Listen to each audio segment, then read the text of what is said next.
And the Modi government's last full budget session presently is underway. Ahead of the session, the Prime Minister also made a brief address to the nation, expressing hope that this session, unlike the last ones, ever since this government came to power, is fruitful. Business, in fact, began after the President's joint address to both the Houses and Central Hall of Parliament.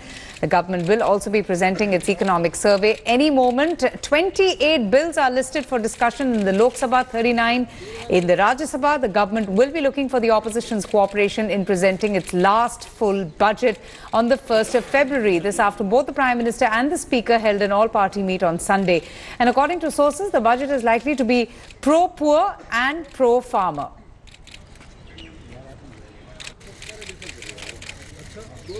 इन पिछले सत्र में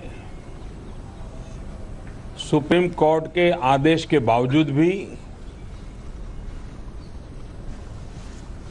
3 तलाक, triple तलाक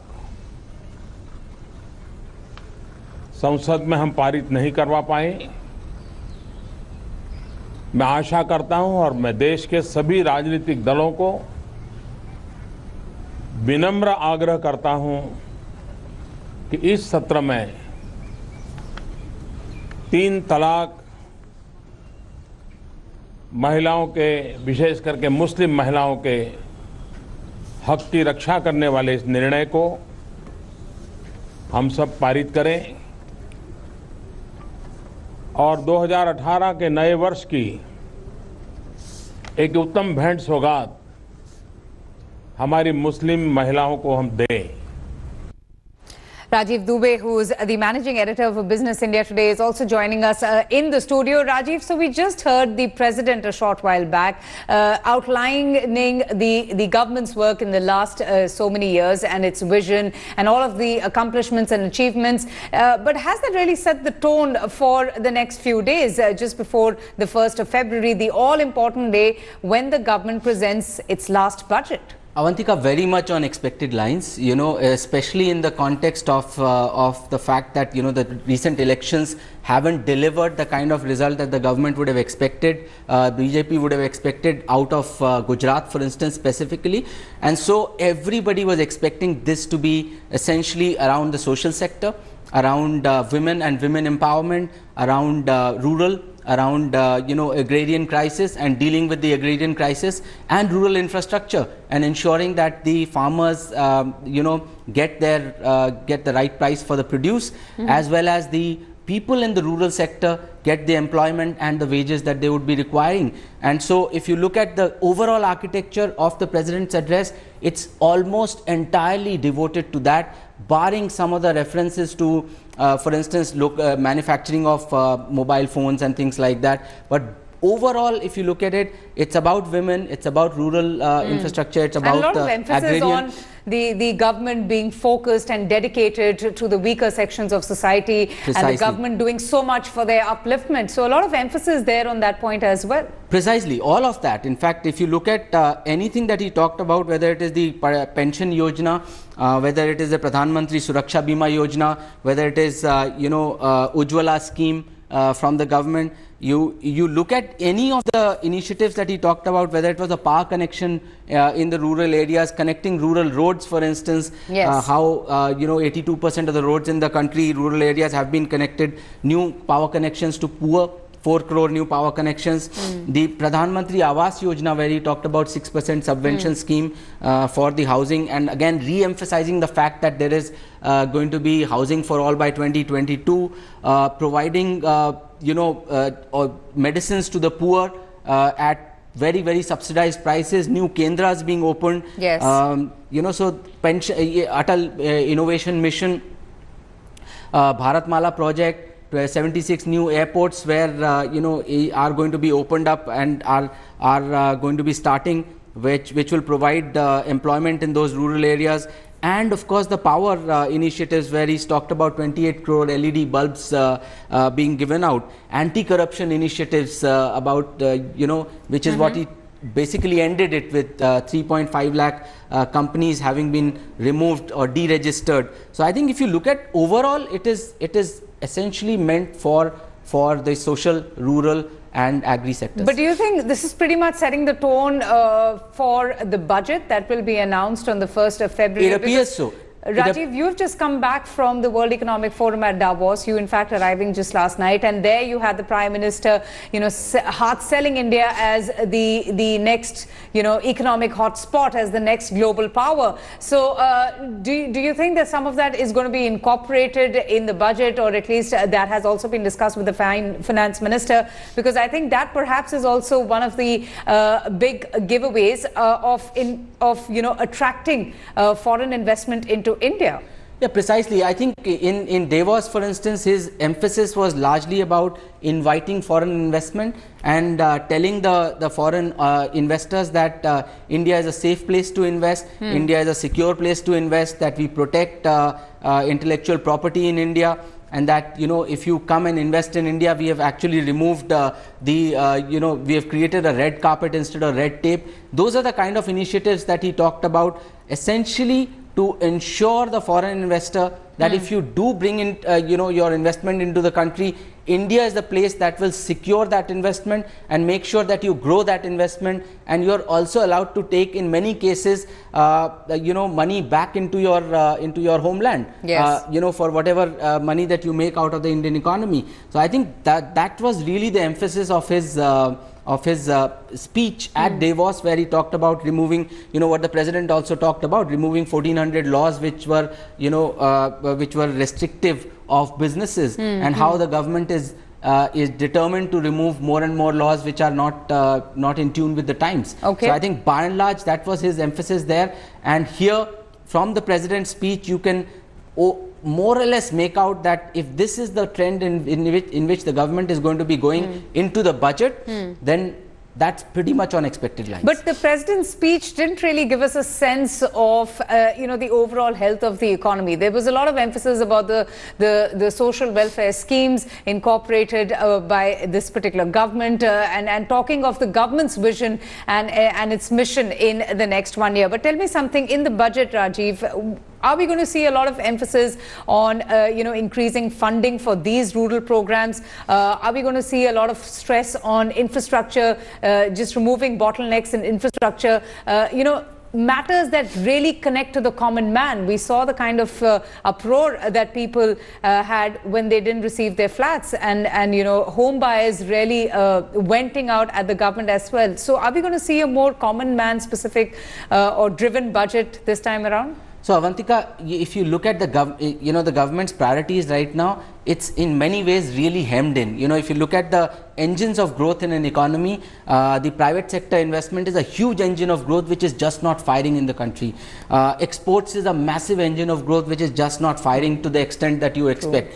True. Now, what are the options left before the government? It's basically the government's own. It has to take it upon itself to make sure that the economy starts cranking up, and that's the only way that the government can do, is by increasing investments that the government can make. And so it will have to borrow more, which it has already said. It said that it's going to borrow 50,000 crore. Finally, it's only borrowing 20,000 crore extra in this fiscal.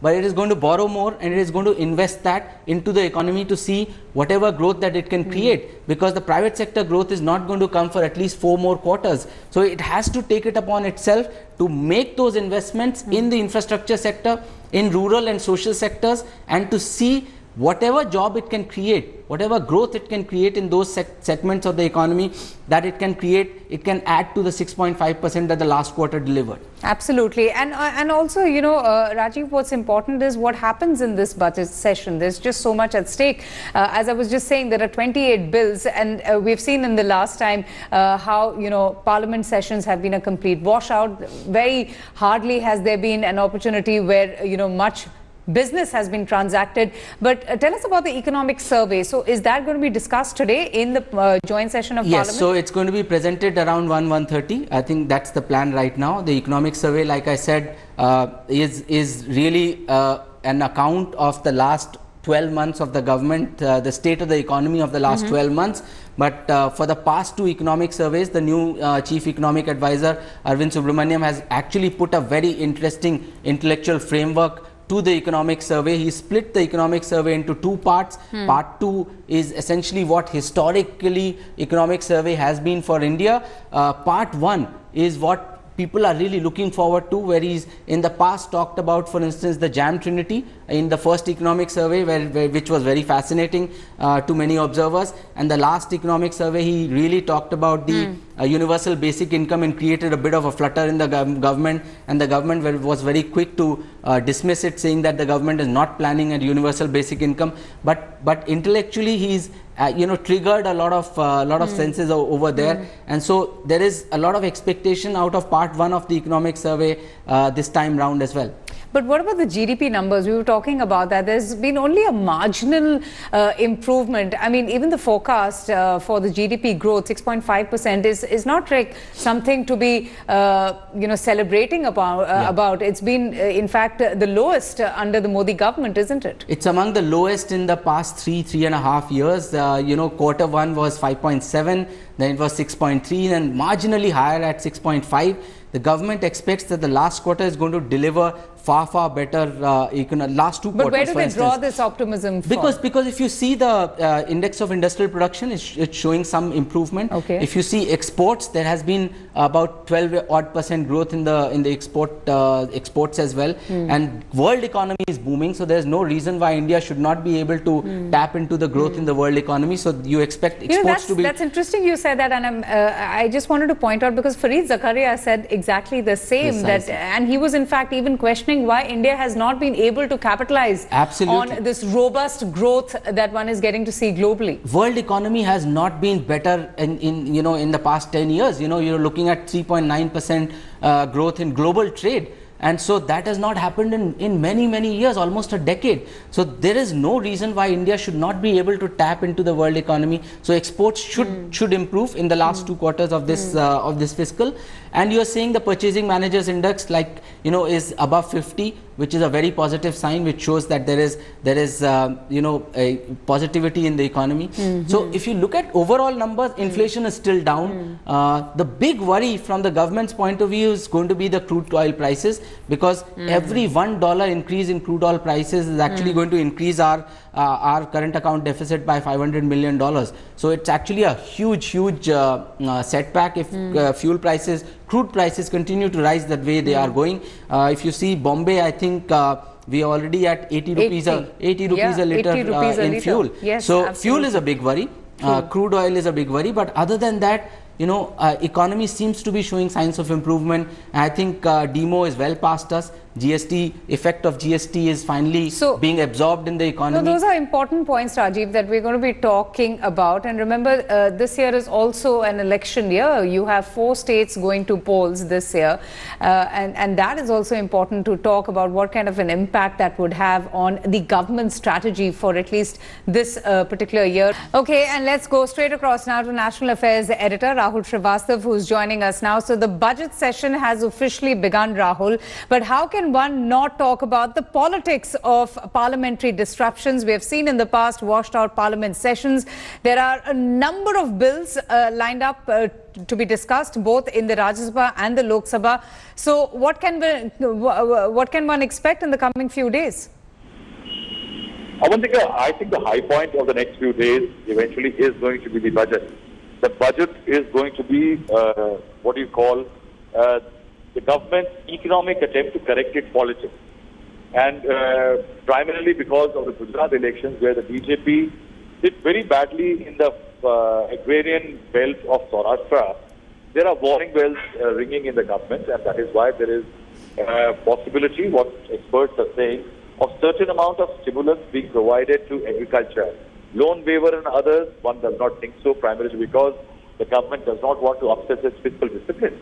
But the fact is that one expects a certain amount of incentivization for agriculture and boost to food processing industry and others. Beyond that, beyond the budget, there is going to be politics. See, for example, the Prime Minister, when he came for the start of the budget session speech, and the first thing that he mentioned in it was not the budget. His first line was that in the last session, despite the Supreme Court order, the Triple Talaq bill could not be passed in the upper house of Parliament. Now, that's one bill that the government is keen to push and ensure that it gets passed. The opposition has united. In fact, several of the BJP's own allies like Shiv Sena now say that it should be sent to a parliamentary standing committee, a select committee. Yes. That standoff is going to continue. What we can say is that this is one bill yet another bill in the history of Parliament, which we can say is largely for constituency cultivation. The BJP will insist that it should be passed. The opposition, which is jittery about the bill and the impact in its minority vote constituency, will try to stall it. So what we can say is that the intent itself, and then, for example, there are several issues like, say, the protest over Padmavati, where the opposition feels that the state government of the BJP didn't do enough to control the Luptons of the Karni Sena. But Rahul, do you foresee the tone and tenor of the government changing, because this is the last budget session for this government? Do you see, do you foresee more consensus building with the opposition on important issues, for example, the triple talaq or some other important issues that are likely to be raised in both sessions of Parliament? Amantika, when we talk about the budget and this session, you recall that even you are saying that this is the last budget, full budget of the government ahead of the 2019 election. Yes. Since this budget and this session is oriented towards the 2019 election, politics is going to dominate all businesses. And that is why consensus building is the last thing that the opposition and the government eventually may be talking about. They may pretend, they may push that they are trying to build a consensus, but I think in this session on most things, they will agree to disagree. And in that agreeing to disagree, the government and the opposition will set the battle lines for 2019 polls. Remember, 8 states are also going to go to polls in the intervening period. And that is why what we can say is that, be it the budget, be it the president's speech, or the legislative agenda of the government, we will see constant friction between the government and the opposition. Absolutely. And, Rajiv, that's what we have seen in the past, wash out parliament sessions. And just this last year left for the government. So, and we've also seen the government really being criticized for falling farm incomes or the lack of jobs for thousands of youths. So do you think that the budget is really going to concentrate on these issues and just really target people who have been suffering or address all of the acquisitions that they have been facing from the opposition? Yeah, so I think like Rahul said that I think what is on top of the mind as far as the government is concerned is that there is going to be 8 assembly elections right up to 2019 polls for the centre. And so I think that was really going to be driving the government agenda for the next few quarters. And I think it's very clear after the Gujarat elections that the government is slightly jittery about the fact that... Right, Rajiv, if I may just interrupt you there, just excuse me for doing so. All right, so we were just told that there was a bit of a ruckus there in the Lok Sabha, which has now been adjourned. I'll come back to you, Rajiv and Rahul, in just a bit. We'll have to take a very short break. In case you have missed out on the President's speech ahead of the budget session, you can always log on to our website, indiatoday.in. You can stay connected to the news at all times by downloading the India Today app as well. Stay tuned. I'll be back with lots more. Thanks for watching the video. For more such news and updates, please like, share and subscribe to India Today. Also check out our other great videos from our channel. We know you would love to.